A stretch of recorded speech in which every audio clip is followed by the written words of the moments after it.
which are of course all important for playoffs. We are on into the draft. Schalke on the blue, Mad Lions on the red. LeBlanc taken away from Humanoid. Gangplank taken away from Arome. Ornn and Syndra removed from the pool, and then the Senna is the final lock away by Schalke. So Schalke showcasing a couple things. Number one, they want to remove all of the comfort champions for Mad. On top of that, they don't want to prioritize the Senna. Showcasing that not something that they're super comfortable on, not something that they want to really put a lot of focus on, and also it does allow them to grab themselves the Aphelios, a very strong AD carry in the meta, but then they lose the ability to play a big comfort pick for Abadage, which is of course the Victor, the actual second Victor ban of the day. Now Mad Lions have a lot of control or freedom to pick what they want, and I was going to talk about the Misfortune, which they immediately lock in. The Karthus priority surprises me a little bit. Especially with Lee Sin still available for Shadow. But, we think about what can Lurox play that is good into Karthus? And also remember what we were saying about how Mad are the comeback kids. Karthus is a great way to come back later on into the game. So it puts a bit of pressure onto Schalke to actually play a little bit more aggressively in the early game to try and utilize any advantages that you can gain in the mid game to snowball, because the longer the game goes on, the harder it becomes to play against the Karthus. But we'll see how the rest of the composition shakes up as Schalke grab themselves the Gragas. Also great scaling jungler, very good engage setup, can offer early game presence, and they're actually just going to stick to comfort. Odoamne, I think I can be pretty confident saying that his most played this split has been the Aatrox. The dude has played it whenever he has the opportunity to, and while I don't think it's the strongest top laner in the current meta, in the hands of Odo, he's only found success. It's the only champion he has won on this split. Two of his wins, the two wins that Schalke have on the Aatrox, has lost on it 4 times, but we'll ignore those for the point of statistics. We do want to bring out the fact that Lurox has only played Gragas once already this split as well. That was in the G2 game, of course, which Schalke won. He had a very good performance on it, ending with a So right now you're telling me that Schalke's drafting themselves a winning draft right now, Okay, I am also because Inax has played 2 games on Aphelios and won 1 of them. Wow. So at the moment, they have the champions they have won on. Yes. So far. Do you want me to see what all other the picks I can losses get? that they currently have. Okay, mid lane's going to be Cassiopeia, because that's the only thing Abadarge's won that hasn't been banned out. And support is going to be either Rakan or Braum. Okay, well, Braum would be a good matchup with or pair rather, with the Aphelios, and with Thresh already banned away, it's definitely leading towards that priority. Now the Rakan will be taken off the board. By Schalke. Yeah, so Schalke already limiting their own options. But for Mad, I'm thinking about what their priority must be. If they're the ones banning away the Thresh, it does suggest that they might be going for something a little bit more aggressive, like the Nautilus in the bot lane, to try and threaten the Aphelios. I think they should consider banning away the Braum, really limit that jungle, that support pool rather. But you've also got to think about the possibility of something like a Taric. I think Taric is a great pick into the Karthus. We did actually see Mad play it themselves into the Karthus. Saw some missed timings from the ultimate from Kaiser. You only have a half a second window to put your ultimate down as Taric in that situation, but we will see as it has been taken away. Schalke with their final ban have a few options. Good luck to isolate that mid lane pool of Humanoid a little bit more. Maybe get rid of the Zoe, get rid of the Ryze. Those are your 2 real Humanoid-esque champions. Let's have a look, see what are they going to prioritize. Ooh, the Tristana suggests that they're thinking about a Zoe in the mid lane. Lucian, of course, can act as a strong answer to it, would also give Humanoid a strong mid lane champion, but given that you are prioritizing the Karthus, suggests a little bit more, not about ganking, more about, well, farming. That's pretty much all the Karthus wants to do, so we're not going to see the strongest mid-jungle duo. I like the Braum lock by Mad Lions. You also get rid of the fact that you can unbreakable the bullet time, right? So you're removing a counter option from Schalke. So let's have a look here. Schalke's options. They could go for Zoe if they wanted to, if they wanted a safe blind pick. It's something that Europeans have played a lot. You also have the Cassio, as you mentioned earlier. Ryze is also up, but with the availability of a Cassio, it's probably not the strongest option. For support, they're going to prioritize the Nautilus, which still just pretty well-rounded support. I think that given the number of support bans, your options are a little bit limited on the side of Schalke. Yeah, Schalke's Dreams only played 4 supports. 3 of them have either been banned or removed, and Nautilus was the 4th. So he's going to lock that in. So Azir. All right, I'm pretty confident that we'll see a Zoe pick now from Mad Lions. Oh, well, I was wrong. All right, fair enough. You can be confident in things that are incorrect. Yeah, that's the world has taught us anything. That's very fair. So I think Corki's also fine. probably one of the least interesting mid lane matchups that exist in pro play, Corki versus Azir. We've seen it multiple times throughout all esports history, all League of Legends history, and it's pretty much the same. Both of them like to not do anything. They like to farm, they like to scale. So we're not going to talk about mid lane this game. We're going to be talking a lot about, I mean, so remember when I said I don't expect a huge amount of action early game? Based on the drafts, still don't really expect that. I don't either. There aren't really that many lanes that either side can play through successfully, which then naturally gives an advantage to Mad Lions because they have themselves the Karthus, which means that if the lanes are just kind of happily sitting back, nothing is happening, you know, the Karthus is just free farming, maybe he gets the opportunity to counter jungle a little bit, then Mad is feeling pretty comfortable. So I think this Karthus is going to be one of the big deciding factors in the outcome of this game. And of course, Mad have a couple more options to be able to play side lanes because they are running the Corki, who I think is much more effective in a side lane than an Azir is, which means that they'll also have 1-3-1 options later. And with the Karthus ultimate, it makes playing into the side lane that much easier as well. So I think that Mad's composition overall just have a lot more options, but I wouldn't say that they are clear-cut favorites, because of course Schalke also have options of their own. Their scaling is pretty good, they have pretty good pick potential, their team fighting is solid with the Azir. So yeah, I'm looking forward to this game. A lot on the line, especially for both teams. Mad in that ever so tight race towards the top of the standings. I think this is a vital game for Mad to win if they're looking at their playoff contention, because up next, tomorrow they have Rogue, next week they have SK Misfits, and then in the final week they play up against Fnatic and Origin. So you can say 2 of those games are probable wins, this one and then the SK game, and every other matchup is either against someone right next to them in the standings or just above them in the standings. It's a very hard road for Mad if they want to make playoffs, but right now they are sitting pretty in that 6th spot. We'll want to equalize Rogue at the 8-5 record if they win today, and Schalke very much the team to play spoiler. Okay, so we can see that the Azir is running the Electrocute. I thought we weren't talking about mid. What happened? No, we're not going to talk about mid, but I do want to talk about runes, because runes is always interesting. Because Yamato is one of my favorite people to talk to about this, because he feels so passionately about the rune that you use depending on the matchup. Now, I'm not an Azir main, nor do I know the perfect rune for each choice. I just know the differences, right? Okay. So Electrocute obviously gives you a little bit more burst, all-in power. It helps especially with gank setups if you're looking for that kind of setup. And in certain matchups, just that burst is way more valuable if you can't go for consistent trades. So against the likes of a Corki, usually it's easier to go for those kind of short burst trades because it's just overall more beneficial for you. We do see a bit of an invade from Mad towards the blue side, but it looks like they're actually going to be put off that. Ooh, I like the response from Lurox. He's actually gone straight to the Raptors. He's going to try and steal those away. The Karthus is going to go towards the red buff as well. So one of the things about Karthus is that he's pretty blue buff reliant. So by starting on reds, it's not going to hurt his jungle clear. It's just it leaves him exposed a little bit, because now there is the risk that his blue buff can be invaded on. You can see there is a bit of a ward sitting on top of the blue buff camp, so that Karthus does have that protection available to us. The Observer's also highlighting that for us. And you'll also notice that in the bot lane, Inax and Dreams actually have the push, because they were able to get to the lane first. They're in control of the wave. So this is something that Shadow has to be careful of, because if you have priority bot, and if we pan over to mid lane, you'll see that Abadage also have that wave pushed, and here we see the value of the Electrocute. When you go for those short trades, you can actually do a lot of early burst damage. There is the risk of a steal, but of course Lurox, because of the early path that he had to take, he went for Raptors, actually went towards his top side, so Shadow's blue is going to be safe. But I think it's valuable highlighting some of the potential risks that you could have run into, and if Karthus had lost his blue, that would have been disaster in the early game.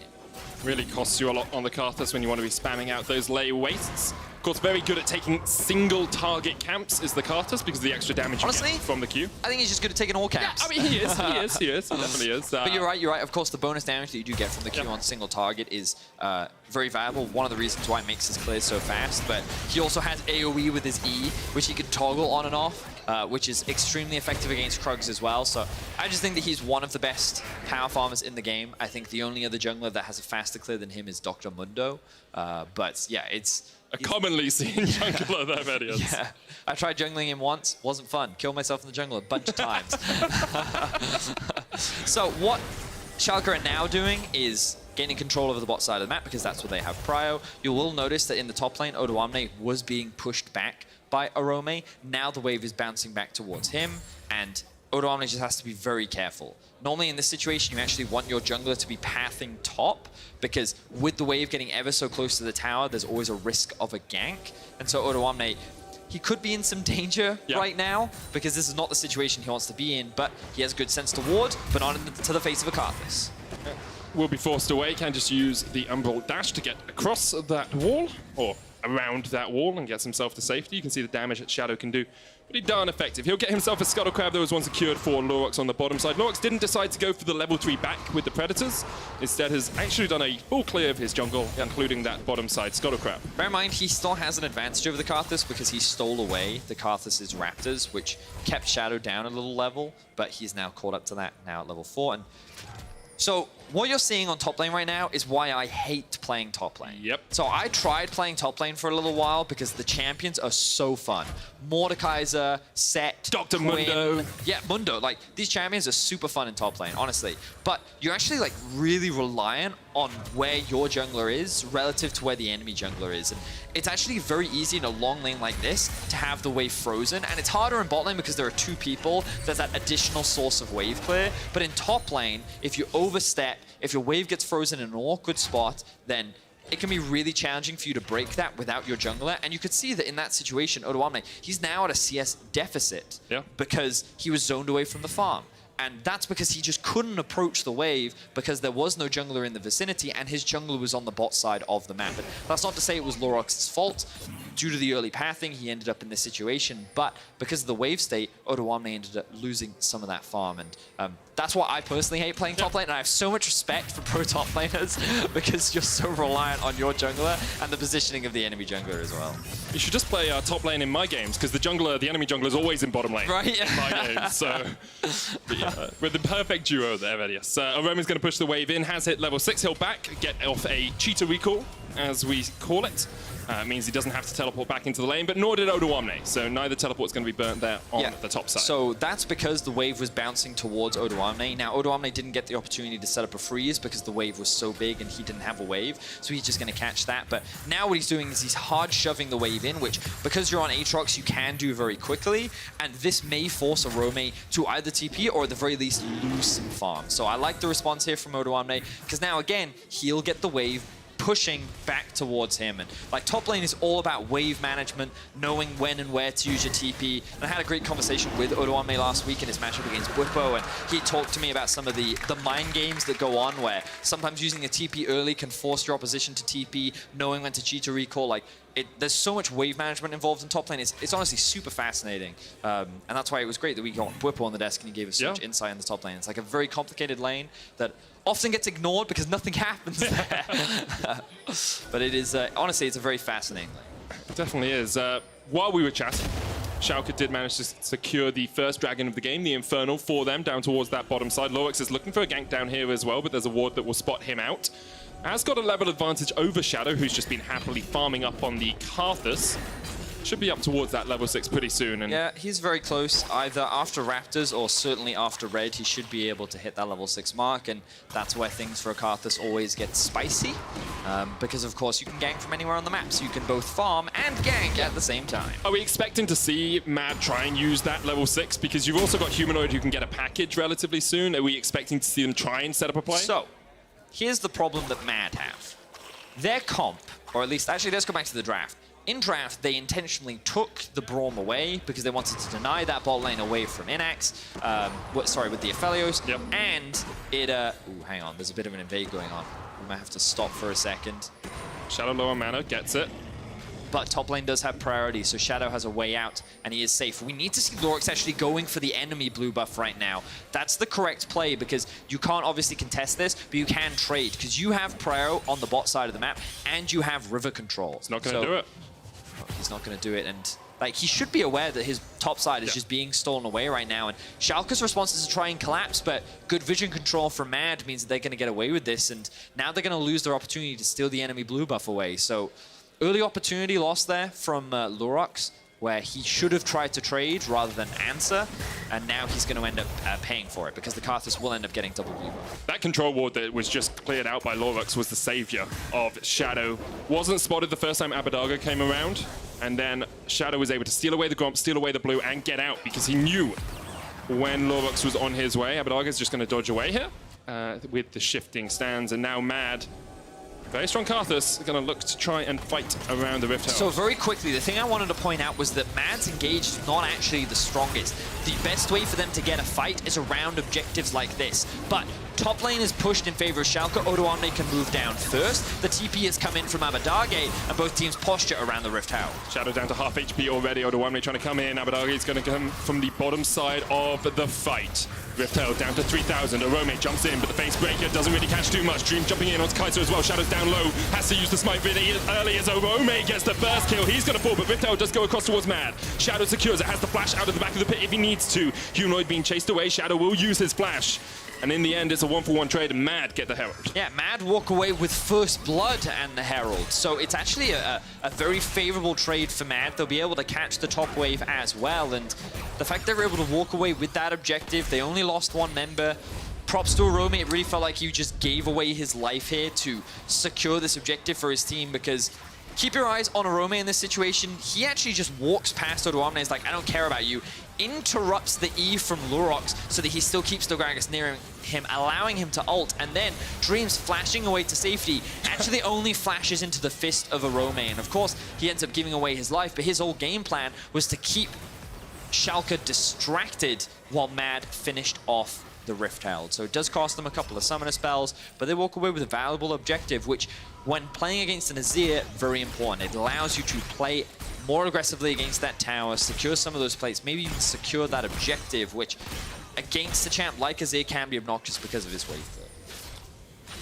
And we can see Mad with a very slight gold lead early on here, only about 200, 300, but usually, as we said earlier, they tend to fall behind. Schalke do the same, both by about the same amount, usually about 1,000 gold behind, also 700 to 1,000 in the early game. Both teams pretty even so far as we see the bot laners up towards the top side. Neither team has completed a first completed item as the AD carries, but they are on their way towards them. You can see Mad trying to use the pressure that they have in the river through Shadow. They still have that Rift Herald if they want to use it, but they're holding on to it for the moment. So I've been thinking more about it, Minute. Okay. And I think this game is getting more interesting the more I think about it, because we talked about how Mad don't actually have the best engage tools, right?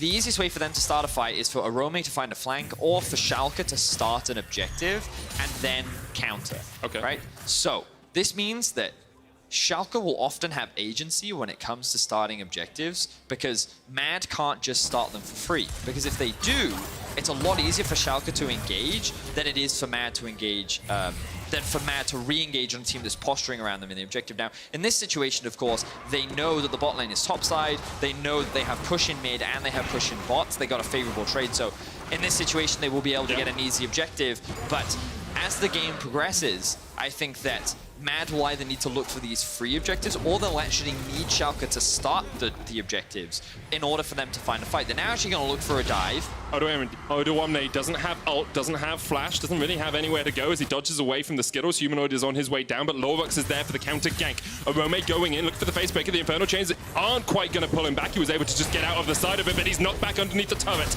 Now he's taking aggro, and with the Haymaker already used, he can't get the shield. Good counter gank there from Schalke in the bottom lane. Yeah, great stuff from Lorux. I feel like that the dive from Mad was just overforced. They wanted to try and get a little bit more gold on the map. Maybe they could have even secured the bot tower, but Lorux, last I saw him, he was top, realized that there wasn't a play available. After seeing the Drake fall, he was like, wait a minute, they could look for a dive onto bot side. The communication was clearly here from Schalke, and that means that they were able to respond in time. They noticed that Mad were waiting for Humanoid to arrive, but even if he did arrive, there was no minion wave for them to really set up a dive with. They were trying to take advantage of the fact that Abbedagge had gone back to base, but too little, too late. Great counter gank from Lorux, no flash available from Arome after the earlier Rift Herald fight, and now Schalke find themselves with a slight early gold lead. Plate did go down in the mid lane, no one there to collect it, so that's a little bit of gold, just gone to dust. However, Getting through these towers is very important, opens up the map a lot, and with an Azir on your side, it gives you even more pressure than it usually would, because you can put down a tower where the enemy tier 1 used to stand and keep that wave just pushing up and pushing up. Rift Herald is used here in the top lane. Looks like only Odoamne is on this side of the map, as Inax and Dreams have switched down towards the bottom. They're going to try and match the pressure that is being put on here, but with the Rift Herald coming in, you have to expect that to take the turret first. Odoamne secures himself a Gromp, and the Rift Herald charges in. There will be a lot of extra armor and magic resist here on this turret, but with Kazi there, with the Rift Herald there, should be a pretty easy take. Yeah, largely because it's dictated by how many people are there, and of course because Kazi's by himself. Abadagi now getting very low. Karthus ulti doesn't even need it. Easy enough stuff there. Good kill from Mad. Shadow. Yeah, but what was Abadagi doing? I don't know. We're obviously going to get a replay to see exactly how that one broke down, but I am surprised Azir just shouldn't die. Yeah. Especially, I mean, like, don't get me wrong, Corki can do a lot of damage, but that surprised me. That's definitely surprising. Well, we'll have to wait for the replay. In the meantime, Schalke just trying to catch these waves now because they're a number down. This will give the opportunity for Romy to push in bot. Let's have a look-see. So, Abadagi already taken a bit of poke. Humanite just goes for an all-in. Yeah. Oh, okay, so the problem for Abadagi is I actually think that he used the stacks on his W to try and fast clear the wave, which means he then doesn't have a WE to get out. But Abadagi still holds on to his flash, and I think he had ultimate as well, which means that the moment that the Corki jumped in, he could have just ulted away. He then could have flashed away, but clearly not respecting the damage coming out from Humanoid, and yeah, ends up dying. And he does. First Requiem didn't really find much, but wasn't even needed. There's a 20 CS lead, 15 CS lead for Shadow in the jungle. Otherwise, on as even. Arome is about 10 farm ahead. He's going towards the Trinity Force after getting himself a Bramble Vest first. And you can see Inax now with the Essence Reaver will start doing quite a bit of damage on this Aphelios. Scales very well as the game goes on. The Infernum, the Flamethrower, just rattling through the waves. But Mad have got past the 15-minute mark with a gold lead here, Vedius. And they are looking for their second Rift Herald of the game. I guess right now, Schalke don't feel strong enough to try and contest these objectives.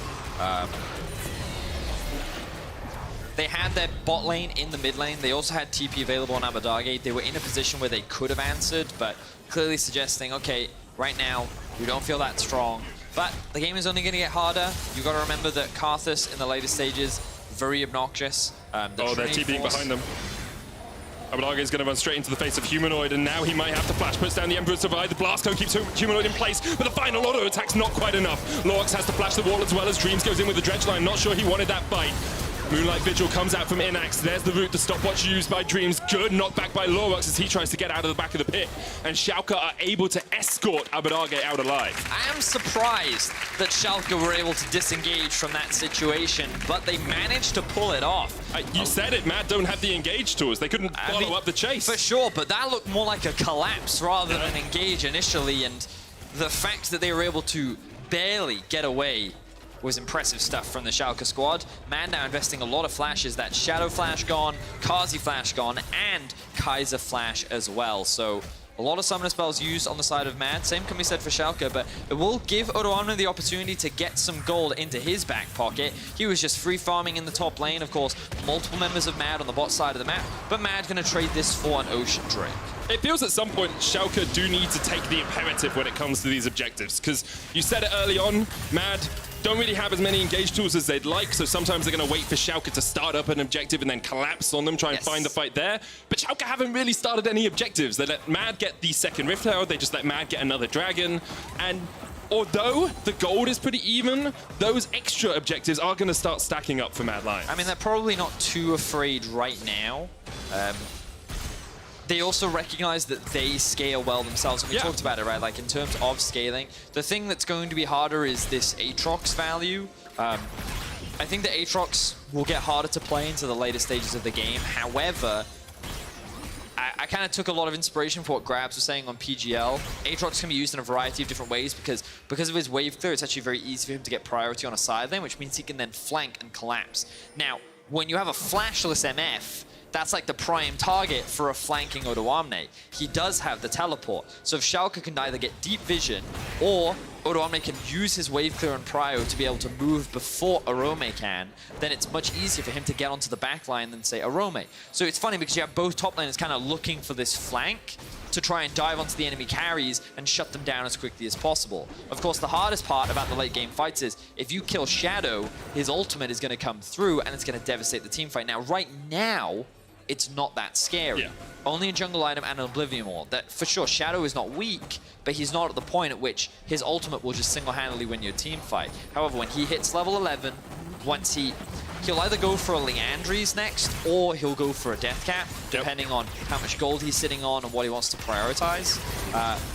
But yeah, I feel like that this Karthus is going to be a big factor when it comes to these late game fights, and how will Schalke look to play around that is going to be one of the big question marks. Mad Lions use the Rift Herald in the mid lane. They will break the tier 1 of Schalke. 3 turrets to 2 now for them. I did enjoy watching the Vision game play out down towards the bottom side as both Schalke and Mad Lions sort of vied for priority on getting Vision in the Schalke jungle. In the end, Mad Lions won. They spotted Lorax on a ward and immediately used the Rift Herald in the mid lane to try and get it to charge through that turret. It's always a fun little game to play and to watch when teams of this caliber start to like play around Vision and you spot how many control wards does a team have, how much Vision can they put down, and how much can they sweep out in a short amount of time. Baron is now going to be available, so the Vision game will largely be invested around that area of the map. In terms of speed, I would say that both teams actually have quite a fast Baron clear. Karthus, you talked about how the single target damage is great for jungle clear. It's even better for things like Drake and Baron. When you have a Corki as well, his single target damage onto objectives like the Baron, very good. But Azir, 3 soldiers, huge amount of attack speed. A Felios, if he's able to stack up chakrams, whew, he just melts that purple worm. So both teams have pretty fast Baron, which is why Vision control is so important. Both right now contesting over the blue buff. Odoamne does find Kaiser by himself. We'll pull him back with the Inferno Chains, looking for the knockup. Blue went to Abadaga. Kazi popping the bullet time down, doesn't really get as much as you'd want. He forces Odoamne out of the fight, he forces Dreams out of the fight, but Schalke got the blue buff, and so Mad Lions will just back away. Lorax looking for the Gromp as well as Shadow comes in across the wall. And the Gromp will be smited in the end. Mad Lions have to back away from their gentle foray into the Schalke jungle, and didn't really find anything. I suddenly got reminded of a Road to El Dorado quote, which is, "Smite me, oh mighty smiter." Did you ever see the Road to El Dorado? Yes. It's one of my favorite movies. See, I think, you know, you have smite, you have smoked. Why not both? Yeah, but "Smite me, oh mighty smiter" is just one of my favorite lines of the movie, and you reminded me of that, so thank you. Now Why not both is also a Road to El Dorado quote. Wait, oh, it is! That's what I was going for there. Oh. I've had 2 really good jokes today, and I didn't both of them appreciate you just messed up on them. Yeah, but the first one I heard and I refused to acknowledge. Okay, so... All right, well, yeah, so we went off on a bit of a tangent. No, because, I mean, like, we're in the mid-game, the game is slow, both these teams are waiting for their item spikes. I kind of want to have a quick look at their gold to see how much they're sitting on, because... let's have a look, see. So, Kazi probably has some to spend, the Karthus has some to spend as well, but... The problem is for both teams right now is they don't have enough to be able to finish a lot of their core itemization, so they're both kind of chilling, they're waiting back. They're relying on the items to come through very soon, and so there's just a lot of farming going on. Schalke have priority around the Drake for now, and they also have a lot more vision control. There's this one ward just below Odoamne that our observers highlighted when we toggled the vision, and this could be used as a flank, but instead, Mad's saying, you know what, we'll just trade it for pressure in the top lane, and that's looking very good for them, as I think that tower is about to be taken. It is. Humanoid's going to get it pretty easily by himself. Do want to remind everyone of exactly where these 2 teams stand. Of course, Schalke sitting at 2-10. If they lose 2 games, they're out of playoff contention, but Mad Lions still very much in that playoff race. Currently, sole 6th position, because of course Rogue played earlier today. If they win, they match Rogue. If they lose, it becomes a lot closer in that battle with XL. Only having a 1-win cushion is very difficult. And as we said earlier, the rest of the games that Mad have are not the easiest in the world. You're playing Fnatic and Origin in the final week. For sure. Mad were able to get a big win against Fnatic and I think G2. They did, right? Yeah. Both are very valuable in keeping them towards the top end of the standings. And I mean, we've definitely had quite a lot of debate around who's stronger, Mad or XL. But of course, because of those wins, that's why Mad is sitting above XL. But XL actually hold the head-to-head record over Mad, sitting with a 2-0 record over them. So those two teams are definitely very close in the standings right now. But XL have to play through G2, Schalke, and G2 Origin and Fnatic. And Misfits. And Misfits. So like their path is definitely harder than Mad's is. And but that's why these wins are very important for Mad, because if you know your opponent and the person who's competing against you has a very difficult schedule, you then can't afford to drop games against teams that you should be stronger than. Yeah. And that's what's so scary about Schalke. They're great at, as we said, making your life difficult. And they definitely don't go down without a fight. And of course, they still have an opportunity to make it to playoffs. They have to win pretty much all of their games. All but one, I believe, is there. So, yeah, it's definitely an uphill battle, but we'll see if they can do it. We've seen miracles happen in the European scene before. We have. Schalke, this would, I mean, it would be a huge miracle for them. Lost the first 7 games they played.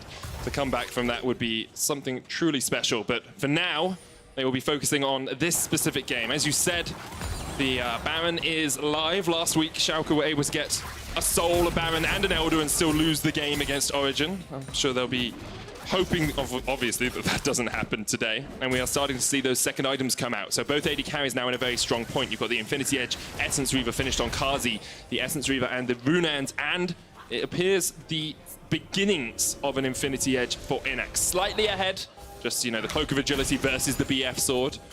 But it's still going to be a very close battle when these two teams do butt heads. I just find it funny because, I mean, we have talked about it, but I want to remind people, Mad's Engage, not the strongest, yeah. But Schalke are probably also a little afraid to just force fights because they recognize how strong a Karthus is and will be later on into the game. So I'm really curious as to how like conflict will be resolved, because when Mad is like, we want to fight, Schalke's going to be like, you know what? No, we're good. We're good. So, yeah, we just kind of have a stalemate right now as both teams just kind of look at each other. But Humanoid, the playmaker. Behind enemy lines. Odo Omni and Dreams. Yep. They're pinging. They know. They definitely know. Nothing happened. Cool. It's fine, though. Odo Omni just going to face check that. He will now have information on Humanoid as the bot side map is cleared from wards. There's a huge amount of vindication as a player there, though, when you're like, I think someone's in this bush, and you play defensively, and then you see them walk over a control ward a little while later. It's like, yeah, game sense A+. My Spidey senses were, in fact, successfully tingling. Yes. That was one of my favorite parts of the most recent Spider-Man movie. Where it's your Peter Tingle, your Spider Tingle. The Peter Tingle, really funny. Can we not call it that? No, it's your Tingle. It's your special Tingle. It's great. Huh. Yeah. Anyway, so now... I have a Vedi Tingle for when Medi is nearby. Oh, really? Yeah, it's used as a deterrent, so I can escape. Cool. I know why you left the house now. Yeah. Oh, the crowd awed you! They awed you! Okay, but yes, things are happening. Baron has been started by Mad. They're trying to pull Schalke into a fight. They're the ones engaging here. Looks like they're going to disengage from it. I think they wanted to sneak that rather than actually go for the fight, given as to how quickly they disengaged. Notice how they kept Humanoid in the bot lane as well. So Mad are utilizing their 4-1 right now. We talked about how they do have split push options. You can keep this Corki in a side lane, and it's going to be difficult for Odo Omni to be able to deal with. They can do it They're again. back on it. Here we go. If at first you don't succeed, Mad Lions have started it up again. Lorx and Inax, the ones to check. Dreams on his way as well. Here they go. 7,000 HP left on the Baron. Mad starts to disengage. Arome down to half HP just from tanking this up. They don't know where Humanoid is. Schalke did not know where Humanoid was, but Mad Lions disengage and stop anything happening. So what were the results of that? Arome stayed with his team, which means that he's not getting more farm, whereas Odo Omni matched Humanoid, and now he's sitting at level 16. They're also able to confirm a mid-tier 1, and Arome, while looking for a TP flank, will get spotted out, as Schalke goes straight for the Ocean Drake. So this all benefited Schalke because Abadagi is still level 16. Schalke gonna walk away with an objective advantage, experience advantage, gold advantage. Inax level 14 as well. Like, Mad feel pressured into starting this Baron, and I kind of just want to backtrack again to what we've been talking so much about in this game. Mad have limited options to... Ooh, Abadagi not quite able to land that ultimate. Humanoid just gonna be able to jump away. Humanoid still down to half HP. Odoamne steps forward. There's the bullet time. Abadagi just about surviving. Is the Requiem enough? Dodges away from the showstopper, but now Lorox is going to pay with his life. Haymaker finds him. A punch to the back is enough. And Mad Lions now have the option to turn to Baron. And this was a crucial mistake from Abadagi. He thought that he could find a pick onto Humanoid, but then after failing, he overcommits to the play, baiting his teammates into trying to force a fight, which then allows Mad to turn it around, find a pick, and now they can start off the Baron without Schalke having their jungler available. Schalke might want to take this fight though. What have they got? Odoamne doesn't have ult. Inax has his. Dreams has his. Humanoid off towards the side, sitting on the package. Looking to get in there. You gotta get in, you gotta get in, you gotta go. Schalke pull the trigger on the engage. There's the Moonlight Vigil onto Shadow. He's down to half already. And there goes Odo on the front line. The Infernum's gonna rip through Mad. Only Inax can get the damage down, but he doesn't have enough. Shadow surviving Mad. Just about alive on the backline as Humanoid jumps forward. Locked up. Arome though with a great face breaker into Haymaker keeps himself alive. Abadagi goes in. This could be it. This could be the Penta. It's not. Mad Lion's able to lock him down and take him out. A great fight for Mad. So many low health members in the back of the pit, but Schalke cannot clean it up. Mad walk away with the Baron, and now this opens up so many options for them. We can see here, Humanoid, this is very greedy from him. Trying to steal away the Raptors without pressure anywhere else, but he's just barely able to sidestep it. Here, the overcommitment from Abadagi, he's thinking that Odo and Lurox can help support the collapse, but they don't actually have prio on mid. That means that Kaiser and Arome are able to get the collapse first, and of course with the Karthus ultimate, it doesn't matter if he's there or not, he's always going to offer value with his ultimate, and with the jungler dropping, that's it, he's gone, numbers advantage. Mad then used that very quick Baron to be able to melt this one down. You can see Inax flashing in, getting the damage down, and now we need to see Abadagi just going in, go for the Hail Mary, see if he can win this fight. But he actually gives time for Arome to come out, assist Humanoid rather with the kill, and then misses Kaiser with the ultimate. Kazi ends up not dropping as well.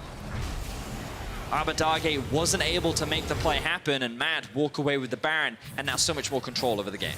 Humanoid doing such a good job of just being a distraction, being a deterrent towards Schalke in that last fight. And as you say, Mad, total control of this game now, 6,000 gold ahead. 2 minutes on the Dragon, it would be soul for Schalke. But Mad aren't really going to let them have any of the map until this Baron buff falls off. A minute left on it, 4,000 gold already gained. Shadow down towards the bottom lane with Arome. Mad might just path over there, looking to break all of the tier 2 turrets of Schalke. Open up that map just that little bit more. Schalke, do you find an engage? Dream still has ult, so does Inax, but there's no flashes on Schalke at all. Whereas Mad have Shadow and Humanoid who can get out of a fight at a moment's notice. They need to keep that pressure up in the mid lane. They do have that wave, which Inax is now catching. With numbers advantage, they can force onto this tier 2, but they don't want to overcommit. They've taken 2 towers. Oh, Humanoid choosing not to reset. Can he use some of his poke still? Does, of course, still have the teleport. They've got 30 seconds left on the Baron buff. They're just trying to milk it for all it's worth. Yeah, but there's no wave in mid, so they can't really commit to this because Schalke can now keep all 5 members in the bot lane to hold the line. So, Mad, make the wise decision. They disengage. They're happy, though. 7k gold lead now. More money in the bank to just spend, which they're going to turn into some pretty powerful items. Not to say that Inax is not strong himself, but of course, you just look at the difference between the mid laners. Fully completed Infinity Edge, a 2k gold advantage in favor of Humanoid. The top lane has now equalized out as well, and the Karthus really is online. He's about to hit level 16, the Leandries is finished. Karthus is going to be looking for some lives to claim. So Abadagi is just about to tip over to 1,100 gold, which means he's going to have that finished death cap for the next fight if he goes back and spends it. He'll want that, because you're fighting over the Ocean Soul. Exactly. Schalke have 2 options now. They can reset and then look to contest, or they can look to trade. Yeah. They have to acknowledge that, of course, this isn't the Ocean Soul, so they're fine losing another Ocean Drake. But it's one of those things where I'm like, can you really afford to wait any longer? Like, if you base now, you can have the death cap on Abadagi, you have 3 items on your top lane, you have 3 items on your AD carry. Maybe now's your best opportunity to actually go for a fight. Abadagi does still have the TP if he wants to come in. Humanoid has come back to try and defend. This. Like, yeah, you can't now. Just look at the vision. There's too much, like, there's so much control in favor of Mad right now that Schalke would be walking in blind, and they can't afford to risk it. So they're going to trade it for the top tier 2. Not the end of the world, still another Ocean Drake to play for, But of course, it's going to be the Baron. That's going to be the next point of contention. And with the death cap being completed, of course, Abadage has another opportunity to redeem himself for what has been quite a few mistakes in this game. And he's really the late game insurance now, unless Inax can also find another stellar performance. Of course, his damage was pretty significant in that last team fight, but the moment he flashed in, he also made himself vulnerable to enemy attack, which Mad were very quick to take advantage of. See, he's got that Hex Drinker now just to try and add a little bit of mitigation from the Requiem, from Humanoid's damage as well, but it's so hard to do. It's so difficult to stop a Karthus Requiem just wrecking you as an AD carry.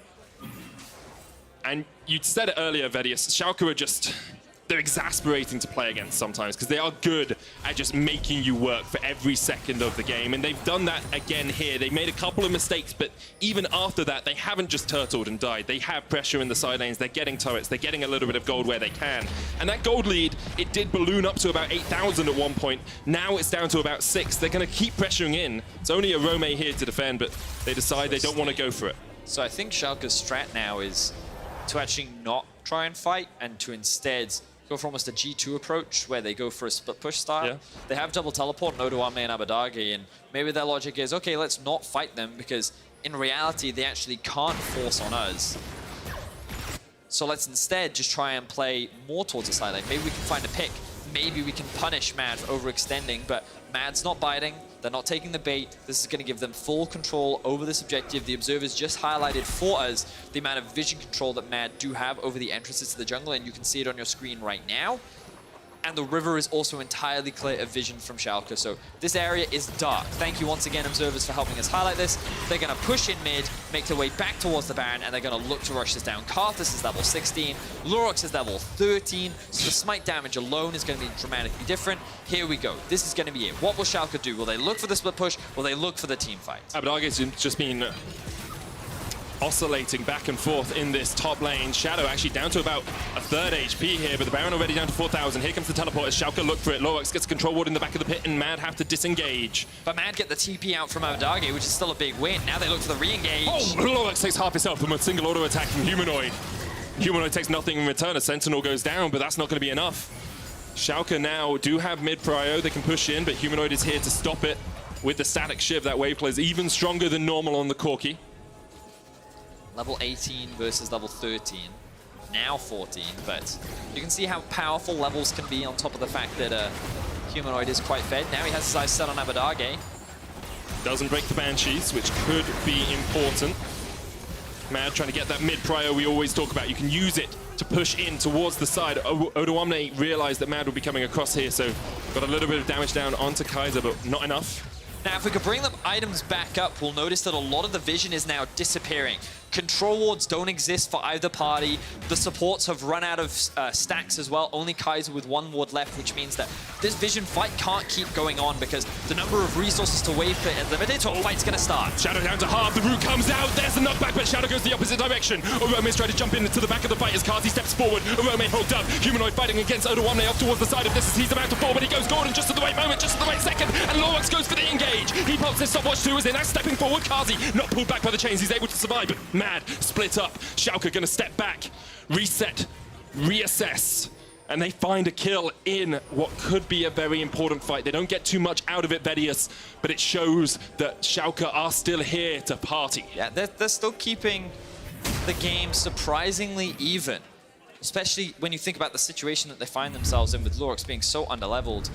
Let's have a look at this engage. So we talked about how the vision resources were running out, and some good poke damage comes out from Abadage onto the Karthus, and then a great ultimate from Inax actually locks them up, but the response is a little bit slow, which means that they can't immediately go onto Shadow. He's too hesitant to use his ultimate just yet, and to be honest, it probably won't just melt through the Schalke lineup, so he hesitates, he holds on to it. This gives Schalke the opportunity to find that pick and then look for these slow re-engages. They then don't overcommit because they know the Ocean Drake is spawning in a minute's time. But it is Mad who once again have control over the area.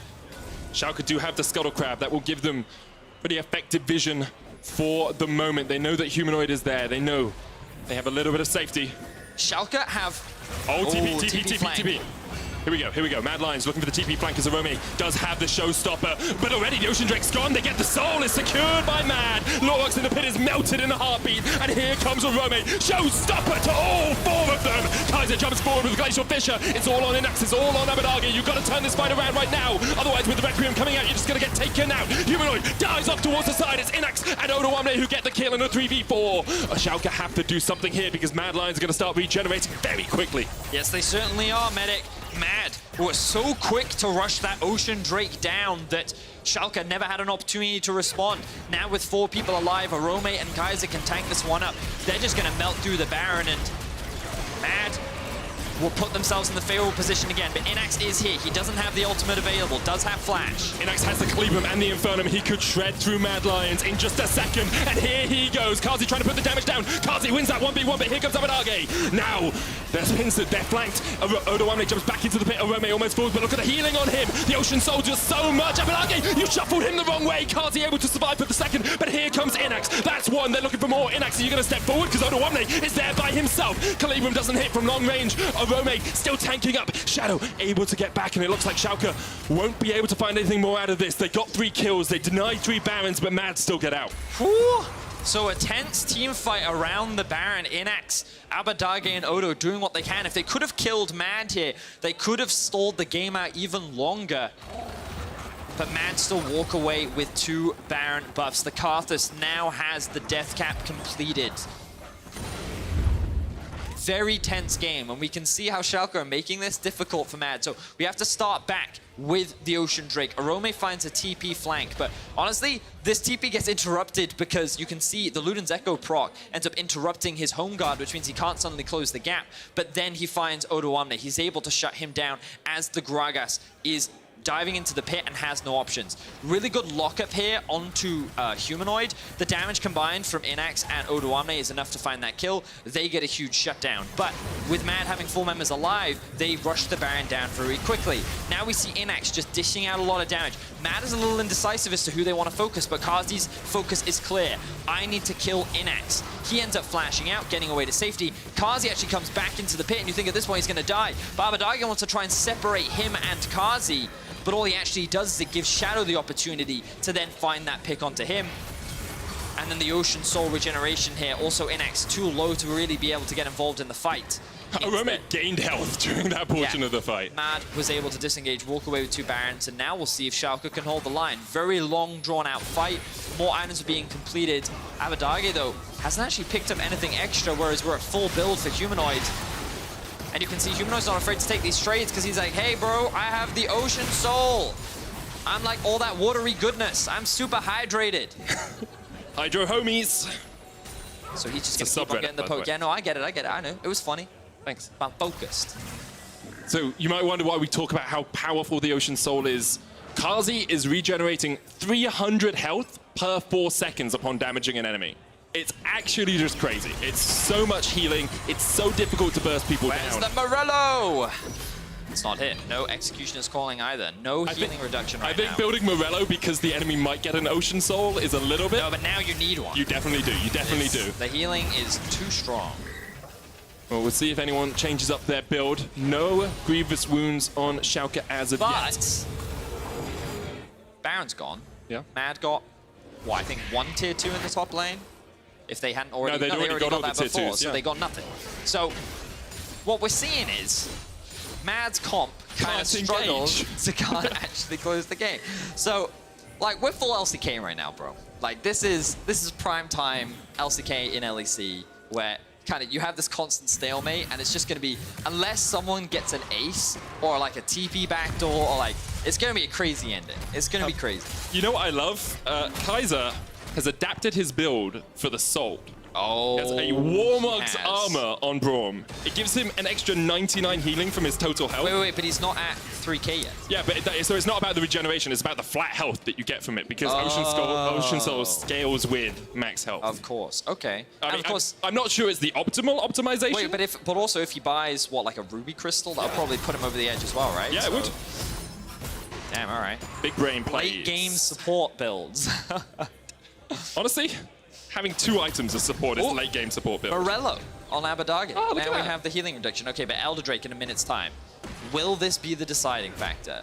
I talked about this with Dracos last week. Karthus plus Elder Drake, one of the funniest interactions I think exists in the game. A lot of people think it's annoying. I think it's hilarious. It's like, here are some lasers and some lasers on your lasers. Yeah, but it's like Dracos described it as, it's like a child's fantasy where like, I want lasers from the sky and I want a dragon to breathe on them. Right? Like, I love the interaction. I think it's super strong. And Shadow is of course super strong himself. Dreams could be in danger. Okay, Humanoid has the Valkyrie, so can just get away. You can see Mad are pushing into this jungle, denying Vision, getting as much control over it as they can. Thank you, observers, for highlighting that Schalke really see nothing. Odoamne is going to realize there's a control ward in there. Arome is coming in from that bottom lane, trying to get the wave pushed up.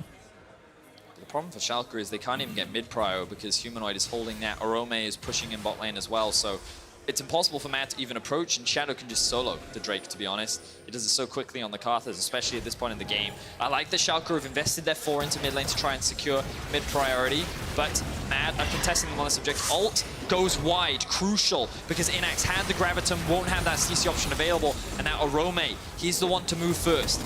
Odoamne stuck behind him. You got to fight Mad this. starting off the Elder. Here we go, this is it.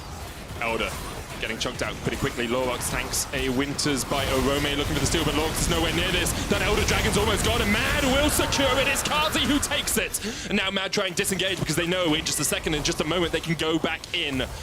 The Elder Dragon burst will be absolutely devastating for Schalke. And Mad Lions, they can just wait this one out. They can just wait for a moment, let Arome push in bot, and let mid lane wave come back to them. Schalke looking down the barrel of a possible Baron Elder team. It's going to be very difficult for them to fight back. Yep, the pings are coming through. Schalke definitely don't want to fight Mad now. Ocean Soul combined with Elder Drake. Oh, the TP flank. Arome with the TP flank once again. Humanoid goes in. He almost has it shut down. Maybe that's what they needed, but Abadage is being suppressed. Knocked back with the showstopper. And Arome smites him with the power of the Elder Drake. Inax in the middle of the fight is doing so much. He gets the Infernum. Kazi's down. Kazi's down. Arome trying to get him with the facebreaker again. But Kaiser, look at the damage. Look at Shadow. He just takes down 2 in a moment. And now Odoamne is running for the hills. Arome and Kaiser can chase him down, but I wonder if Odoamne can disrupt this Baron, because that's what he's got to do. Oh, Schalke, they had the best case scenario team fight, but the power of the Elder Drake is what swung it back into the favor of Mad. Inax just dropped below the threshold, and then he got blown up. If he could have life-stealed, if he could have stayed in the fight a little bit longer, then Schalke could have actually won that fight and secured the Baron, but you're seeing the power of this late game objective. Mad will use their Elder to secure themselves the Baron, will maintain control over the game, but such a promising team fight for Schalke. The fact that they were able to just blow up Humanoid and Kazi right off the get-go was so valuable to them, but then of course the follow-up damage dealer of Shadow is what kept Mad in the fight. So let's have a look at this again. You can see that they break the shield from Abadage, and Humanoid, oh, and the TP flank is coming in from Arome. So this is where Mad feel the confidence to engage. So Humanoid uses his W, gets hit double crit by Inax. Then they're trying to interrupt on Abadage. He's able to get his ult off though, and look, Kazi's just been abandoned. His support is not there peeling for him, and Shadow can only do so much. But this is where Shadow comes in extremely valuable. Look at Inax, just drops below the threshold, blown up. Jungler, blown up. Mid laner was killed just as this second half of the fight was ensuing.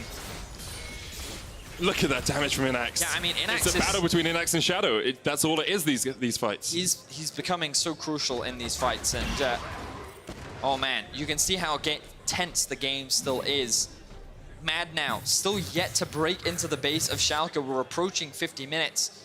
Medic, I'm sure we're getting close to the longest game of the split. I'm sure we right are, Vedius. I'm sure we are. If you could just keep talking for like... In 3 minutes. Yeah. This will in fact be the longest game of the split. Interesting. I could have found that out. Yeah, in 3 minutes, Freddy. But I find it funny. 50-49. We talked about how this was going to be an interesting game. We said it was going to be closer than people perhaps expected. And a lot of it came down to this comp where I was fascinated as to how these fights were going to play out, and we've seen how close they have been between the two teams. Kazi's got double infin on the MF now. Full 6-item build for Inax. Went for the Trinity Force. As his final item goes in with the Moonlight Vigil, the Infernum really doesn't do too much. Didn't hit Shadow. That's the target you're looking for at the start of these fights. Humanoid pushing in mid lane. Abadage is about to go back to base. I wonder what he's going to buy. Has a blasting wand. Maybe looking for a Void Staff because there's a bit of magic resist on the Mad Lions squad. We'll see. Kaiser pulled back with the chains. It's going to be pulled back with the chains. Is this it? Is the connection they found? The depth charge comes out, and one pick is all that the Schalke wanted out of that. The support is dead, and still, Mad Lions have not been able to break the base of Schalke. Wow. Schalke is still holding the line, and now the audience is coming alive for Schalke. Oh man, this team is able to make the game so much harder for their opposition, and they introduced Inax, they introduced Lurox to the roster, and ever since then, we've been talking about how Schalke just seem to have slowly gotten better, but their mid to late game decisions just seem to be so much on point, and like they punish the mistakes that you make. Such a small overstep from Kaiser, but immediately they're quick to catch you out on it. And now they keep the game even once again. We're waiting for another Elder, we're waiting for another Baron. Elder doesn't stack like it used to, Medic. This Elder's gonna be just as strong. Obviously, it's still very powerful. Incredibly powerful. But it gives Schalke another opportunity. And you can see Schalke are now the team pushing forward. Schalke are now the team getting offensive vision into the base of Mad, into the face of Mad. And the Mad Lions, they were looking at a game that they should win. They were favorites coming into the game. They are the team much higher up in the standings. And when you're in that playoff race, when you're looking for 6th spot, 5th spot, these are the games that really matter. These are the games that can really swing things. If Schalke take a win here, they will be, well, denying perhaps Mad the chance to go to playoffs. Elder Dragon, 46 seconds away. A 10,000 gold lead, but really that doesn't mean too much right now. Kazi has the shield from the Bloodthirster, can put a lot of damage down, as can Shadow. So let's have a quick look at the map state right now, because you'll notice the bot is being pushed in favor of Schalke.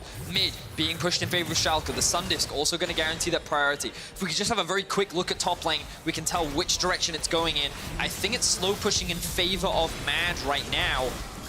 But Mad are going to use their 5 members to be able to push in mid. Abadage and the squad, though, still holding on to this mid lane. Good poke onto Kaiser. Will regenerate, of course. But that bot wave still pushing underneath the tower. Elder Drake spawning in 5 seconds. This is a great situation for Schalke right now. Kaiser over the Warmog's proc level, though, so he's going to regenerate even quicker, even with the Elder Drake. But Humanoid gets pulled back. Depth charge comes out, only hits onto Humanoid. There's the showstopper from Morome as the fight really begins. Inax in the middle of the bullet time, and already Dreams is done. And now Schalke have to fight a 4v5. Kazi down to half HP, but can Schalke do it? Can they find the fight? Because Mad now have mid-prio. Shadow down to half. Kaiser stepping forward. Odoamne's going to jump across the wall. He's caught out as well. The knockback comes up. Inax has started up the Elder Dragon. It looks like Schalke might give up their inhibitor and their inhibitor tower to get this dragon, but Kaiser, he's going to act as a disruptor. There we go. They're going to try and interrupt the bases. They're going for the base race.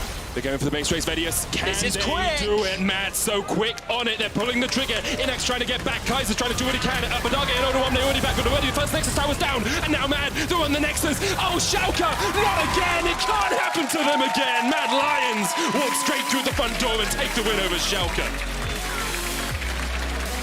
Wow, Mad have to rush down mid lane in order to end it. What an incredibly tense game all the way to the end. Schalke chose to go for an engage rather than just focusing on rushing down the Elder. It made sense, it's understandable, because Mad were face-checking into darkness. Yeah. The problem is, such a good combo came out from Mad that they were able to kill Dreams after a great bullet time coming out from Kazi, and because Mad had mid-prio, that then allowed them to just move into mid lane. There wasn't anyone in position to wave clear, and keeping Kaiser to interrupt the backs was so crucial as well. Just flashbacks to the Origin game last week. Of course, that was more of a conventional backdoor, where this was more of a smash the front door in and walk straight through for Mad Lions. Of course, commiserations to Schalke. They still sit with only 2 wins, where Mad Lions now match Rogue in tied 5th spot. Still 1 win behind, tied with Misfits actually as well. 1 win behind the leading 3. Key player of the game vote is available at LEC on Twitter. Arome, Humanoid, and Kazi are your options. That's a difficult one, I think. I'm not going to give my prediction, but I think it's going to be close.